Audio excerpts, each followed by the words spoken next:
Recently, while riding on a bus through one of the low-income communities in Los Angeles called MacArthur Park, as I sat there, I sensed I was being watched. And I looked up, and there was an adorable toddler looking over the shoulder of her mother at me and studying me. And I looked around the bus to see if anyone else was watching, and then I pulled out all my best tricks of how I was going to entertain her. My favorite one being peekaboo, and, uh, and giving big smiles and puffing up my cheeks and eventually taking off my glasses on and off and then moving to a high-tech tool such as an iPhone to see if I could keep her attention just a little longer. But then she found other people on the bus and other things to study that were probably a little more interesting to me. But then the real reality hit. Was she going to become one of the 5,000 reports of child abuse in this neighborhood? Or the 1 in 3 who would struggle with obesity and diabetes? Or the 1 in 2 who wouldn't graduate from high school and her life would be at great risk of poverty, jail, and homelessness? It doesn't have to be this way. Many of these social ills are preventable, and we can do it without significantly more dollars or more organizations. We just need to think in a different way. My career in Children's Bureau have been dedicated to saving children's lives from abuse and neglect. And 5 years ago, a few of us sat around a table and wondered out loud, how could we prevent many of the social ills that rob a child of their future? What would it look like? Could we create a scalable model that could help other neighborhoods across the country? What troubles me is how our society looks and addresses social problems. We have large, sinking ships. They're huge, as big as transatlantic cruisers, and they're sinking. And what do we do about it? Our society sends out a few lifeboats, and sometimes a few more lifeboats, and sometimes some dinghies, and sometimes some more sophisticated lifeboats, but still the ship is sinking. And some of our neighborhoods are like sinking ships. And in this 21st century of a global economy that's highly competitive, their futures are drowning. And the lifeboats we send out are services that come after children and youth are seriously damaged and falling behind. More lifeboats is not going to meet this challenge at the scale of entire neighborhoods. And here are a couple of examples of how our society uses this lifeboat strategy in the wrong direction. In Los Angeles County, there are 3,000 reports of child abuse every week. And that county department responsible for protecting children and youth from child abuse spends $2 billion every year to help children and youth after they've been abused. But they only spend $10 million helping children before they become abused. It's no wonder why we've had 3,000 child abuse reports every week for more than 20 years and haven't been able to reverse that with this kind of strategy. And this type of solution is the same in many different sectors. In our education field, we're highly critical of our schools and why they're not able to help children catch up. When we fail to invest in infants and toddlers and preschoolers and their parents so that children don't have to fall behind. By age 3, many of the children are already 6 months behind, and that gap continues to increase, and it's no wonder that our public schools find it difficult to close that gap. And in our healthcare system, it's the same way, because we focus on health care instead of health promotion and wellness. What will make the greatest difference in your life and the quality of your health will not be health care. It will be, what do you eat? Do you exercise? Do you smoke? And what are the environmental threats to your health? What I'm saying may seem obvious, but it's not. And in fact, there's great resistance from others because of the way our systems have been set up. And this resistance is based on two false beliefs. First, the government and our tax dollars should not be spent to prevent problems, because that's really the responsibility of the family and nonprofits.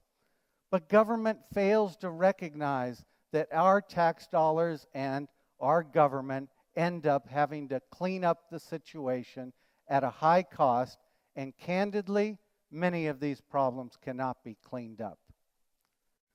The second false belief is that when we see some parents and worry about how they're raising the children, the solution that we come up with is one to replace parents with services. We can't recognize the fact that there's no way we can afford to replace a parent with services, and we can't do it in the first place. For the last 5 years, we've tried to do and approach our work very differently. And this is not just increasing the amount of after-the-fact social services and interventions. It's working in a new way. And we think this new way can help other communities across the country. And we look to parents and neighbors and youth and nonprofits and government, the faith community and for-profits, to work in a different way to help our neighborhoods stay afloat rather than sending out lifeboats to rescue a few who are sinking. And our new way is not creating a program or a network of services or a new center. It's a social movement. Hashtag big idea. And it's something that we have been working on now and working in some of the most vulnerable communities in Los Angeles. And 5 years ago, we launched our initiative to create our ideal community, where organizations and parents come together to help all the 35,000 children living in a dozen of the highest risk neighborhoods in LA to assure their health, their education, the quality of nurturing parenting, and economic stability that they will receive. And there are three components that make this social movement work.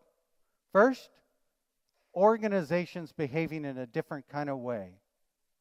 Second, volunteer community members. And third, leadership that's acting in a new way to hold all this together. We have a constellation of 75 nonprofit, faith-based, government, and for-profit organizations working together in a new way, where some of the institutions and organizations that are involved are a bank, child development centers, schools, job training, health clinics, legal services, all working to make sure that no matter how a person enters one of the organizations, they're connected to all the other organizations should they need them. So even if a person is coming into one of our financial institutions, they're connected to organizations that help them with their health, education, and economic stability and parenting. Some important examples of this are when the organizations not only work at coordination, but they work at providing more than just services. They go beyond by helping residents be socially connected. And instead of just providing services, they create learning opportunities so that the community is able to have opportunities to learn about budgeting or about their tenant rights or learn about the new brain science, or how to parent with empathy. And the organizations also give encouragement to people so that they can develop their personal resiliency to hang in there when times are tough, as they are now. An example of this is a bank. When after the teller helps the customer open up a bank account, the bank says, you know, our bank is also part of a community network that's here to be a resource to you and your family. So let us know if we can be of help. And I want to ask you one question. Are you connected to a community group, or would you like to be? Those are unusual words for a bank teller to be asking, but that's the new way that we're trying to behave. And our organizations are also measuring and evaluating how we're doing. We measure comprehensive child and youth outcomes, measure the behavior of parents and the behavior of the organizations, and we share this information with the organizations and with the residents in the community so we can work together to improve. That's why we call ourselves a learning network. The second component is a team of trained, volunteer neighborhood ambassadors that help connect residents with one another and helps plug them into the resources of the constellation of organizations. This is critical because isolation and lack of resources compromise a family's success. And importantly, the community ambassadors also motivate families to volunteer. Everything from leading a play and learn group to cleanup campaigns to babysitting for one another. A couple of examples are, we recently had 14 parents graduate from their training, and now they are starting play and learn groups for infants and toddlers and their parents in the neighborhood.